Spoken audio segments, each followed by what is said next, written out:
Today we're going to be exploring the question that I get asked all the time, and that is, do fertility treatments deplete my egg supply sooner? Hi everyone, and welcome to this edition of Ask Monica. In order to explain this better for you, I have another one of my usual amateur drawings. And so if we take a look here, let's see how I can get this light out. What we see here is an ovary. And each month, a certain number of follicles are removed from that ovary and started in the menstrual cycle. So here's day one of the menstrual cycle.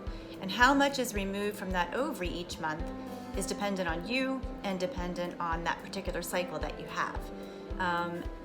So we are born as women with all of the eggs that we're ever gonna have. And like I said, they're sitting in ovary, and then they come up and they are removed each month or withdrawn from our finite egg supply to get started in the cycle. Somewhere around day 5 through 7 of the cycle, one of these becomes dominant. It acquires the most what's called FSH receptors, and it will continue to grow, but these other little follicles then just get reabsorbed. So let's say this is the one that becomes dominant. So they are still removed from your egg supply that month. So there's 9 extra that are removed from your egg supply to use one. This one will go on to ovulate and hopefully be fertilized. But these are still removed from your egg supply that month.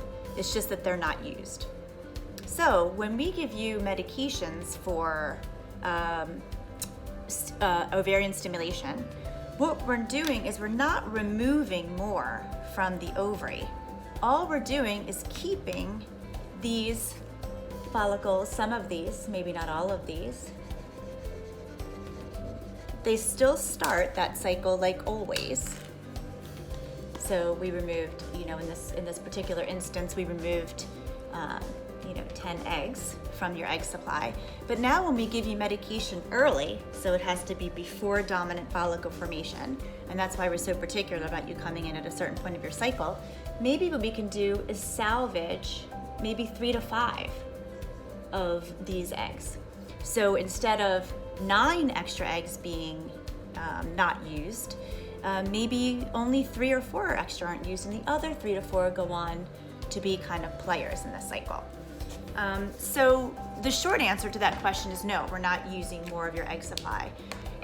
We are still, whatever your body takes that month from your ovary is what it would normally take. What we're trying to do is to take some more of that particular, what we call cohort, or eggs from the ovary, and keep them from being reabsorbed by the body.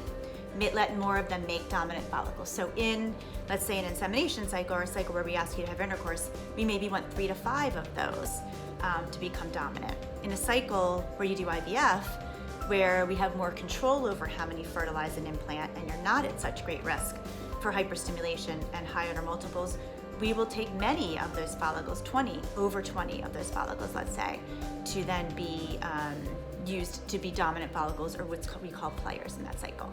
So hope this helps. Feel free, as always, to contact us with any questions either about this particular example or any other questions that you'd like to ask us that we can explain in any way. Have a great week.